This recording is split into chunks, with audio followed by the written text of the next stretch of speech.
No offense to 2025, but we're glad it's over, because it means we're getting so close to playing some of the most hyped games of the past decade. We're talking long-coming reboots of fan-favorite sequels to the objectively biggest games in the entire industry, and even a few surprises that we didn't know we wanted, but now we want them. So kick back as we go in calendar order for the most anticipated games of 2026.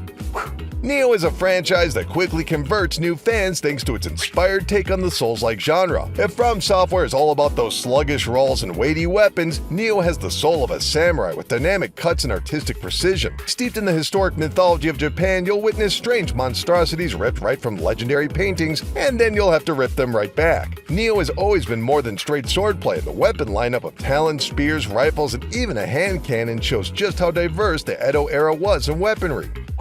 I'll be honest, I was downright shocked at how good the first High on Life was. We're talking a game that was mostly fart jokes mashed up with the gameplay design of Metroid Prime, and yet it delivered. The sequel looks to be more of the same, but when there's nothing else like it, is that really a bad thing? For instance, your guns are not guns, but in fact creatures, and some of them are your close friends and allies, while others seem to be more symbiotic in nature. This is all wrapped in a story about altered states, hedonism, and of course more fart jokes, like come on, obviously. There's nothing else quite like Resident Evil. Survival horror pretty much invented it. Heck, it invented the modern third-person shooter. And yet, Capcom has never rested on their laurels, reinventing this franchise again and again. Currently, we're in the first-person era, or we were, because Resident Evil Requiem is changing the trajectory of the story. Instead of Ethan Winters in a strange new location, players will be meeting Grace Ashcroft as she revisits Raccoon City, or what remains of it, during a federal investigation. Why is the daughter of an obscure character from the Outbreak spin-off series taking the lead? Personally speaking, I can't wait to find out. Speaking of Capcom games shrouded in mystery, here's Pragmata, a game whose impressive visuals is only matched by the spiraling fan theories online. And while we won't get into those here, it's only been accelerated by the long public development dating all the way back to the very first reveal trailer during the very first PlayStation 5 presentation in 2020. But recently we've gotten a closer look at the in-game mechanics, and oh boy, it's looking to be something special. A third-person action game with on-the-fly puzzle sequences, advanced mobility, and a narrative focusing on the relationship between the human Hugh and an artificial intelligence, Diana. April can't come soon enough. As much as the video game industry has changed, there's something a little reassuring about Diablo still dropping new expansions in 2026. Diablo 4 Lord of Hatred follows that tradition of releasing new content that functions essentially like a pseudo-sequel. We're getting 2 new classes, including the Paladin, who appears to be a mix of tank-based momentum and snappy melee combat. Meanwhile, the other class is a total mystery, which is certainly adding to the hype. But maybe the biggest questions are the references to finishing the fight with Mephisto and the big changes coming to the endgame. We'll have to wait and see. We're now a solid 5 years into the PlayStation 5 generation, and even now one of the very best exclusives is 2021's Returnal by Housemarque. But as much as us hardcore players loved it, it hasn't quite left as strong an impression on the larger audience. Well, Housemarque is back with Saros, the latest evolution of their hyper-snug arcade-style shooting and a further exploration of their still-developing storytelling. Once again, players will encounter a roguelike scenario with a mysterious sci-fi story slowly revealed in the planet's history. More of the same? No complaints. Housemarque is one of a kind. For as significant of a history as the James Bond franchise has in video games, it's been rather sparse in gaming for the past 2 generations. Well, 007 First Light is looking to make up for lost time with an inspired pairing of MI6 espionage and the constrained open worlds of the Hitman franchise. And this isn't a copycat, this is coming straight from developer IO Interactive, meaning players will need to use their social skills to access restricted areas, and if that doesn't work, a few gadgets, firearms, car chases, and a dry martini, shaken not stirred, will save the day. It's safe to say the general audience is primed for a brand new big Batman game, but few could have predicted it would arrive in such a cute chibi form. LEGO Batman Legacy of the Dark Knight isn't a follow-up but an encapsulation of the character's near 90-year history. Certainly a daunting task, but LEGO never takes itself too seriously, landing somewhere between hyper-family-friendly affair with pratfalls and visual gags, a Detective Comics omnibus, and a dash of Arkham world building. Just a heads up for you Switch 2 owners, yes, this game will be coming at some point, we just don't know the date yet. IllFonic has made a name for itself with pitch-perfect adaptations of horror and sci-fi franchises into asymmetrical multiplayer survival games. But they're taking a big jump from Z-grade classics and into the formative slasher Halloween. And to be clear, we're talking about the very first encounter with the Shape in 1978. This grounds the game into a very specific period and location in American and cinema history. We've already seen how personalized IllFonic can make its worlds with hyper-specific reference material. We can't wait to see their take on John Carpenter's Midwest. Although its genre is action RPG, we're excited for Phantom Blade Zero for its Souls-like potential. It's a style of game that pushes visual design and gameplay to the forefront, which in this case is inspired by the golden age of kung fu cinema. This can be seen in the boss fights, which rather than a chaotic struggle, appear to be a series of structured and practiced forms. That added element of grace gives off a dreamlike haze, touching on classic films such as Drunken Master. If you've got nostalgia for the Shaw brothers and the burgeoning Hong Kong cinema industry of the 1960s and 70s, Phantom Blade Zero was made for you.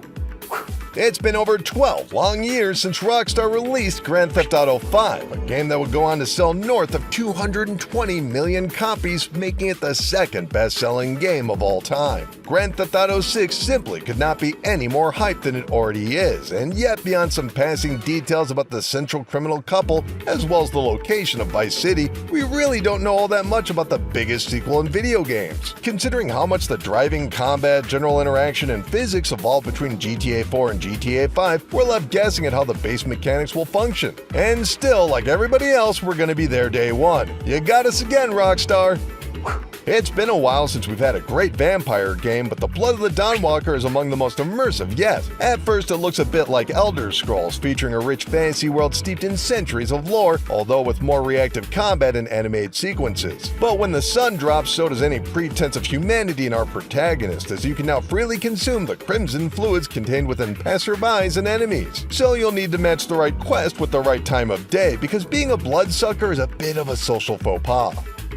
Remedy Entertainment has always been carefully restrained when it comes to scope. Max Payne's Snowstorm controls federal building, but Control Resonant is taking the unreality of the first game and unleashing it on the entirety of New York City. But don't get too trigger anxious, this time Remedy is switching to third-person melee action, giving off Devil May Cry and From Software vibes drenched in that foreboding art design as seen in Alan Wake 2. Remedy is breaking from 2 decades of gunplay tradition to create their very first action RPG. Now that's reality warping. Not only is The Dustbloods a new From Software game, it's the latest directorial work from Miyazaki following Elden Ring, and it's a Nintendo Switch 2 exclusive. Following the company's latest direction from Elden Ring Night Rain, Dustbloods will embrace multiplayer in both player versus player and player versus enemy scenarios. Even with From Software reaching unprecedented popularity in recent years, Miyazaki has shifted the general gameplay to character-based rather than complete builds, and a lore surrounding vampires and 19th century technology and aesthetics. It's a pretty shocking twist, but after a few hundred hours in Elden Ring, we're open to whatever's next. It's been so long since the formative Xbox franchise Fable released a new entry, there's an entire generation that never experienced its unique take on the fantasy role-playing game. It's a little snarky, a little dark, but you're never too far from a chuckle. Except this is being handled by none other than Playground Games, the same developers behind Forza Horizon, which are not only best-in-class racing arcade games, they're arguably some of the best open-world designs of recent generations. Now given a whole new genre, this is one of the most exciting Xbox games of recent memory. Speaking of Xbox franchises, Gears of War E-Day is dropping sometime in 2026, but much like a locust invasion, we don't exactly know when and where beyond that general window. The recent remaster of the original game was a welcome trip to the jagged remains of memory lane, but E-Day takes us even further back to previously unseen events in this prequel. Who exactly were Marcus and Dom before the events of Gears of War? Well, E-Day is going to paint the picture when the entire world as they knew it went up in ash. As any Gears fan can tell you, it's kinda great when these shooters get sad.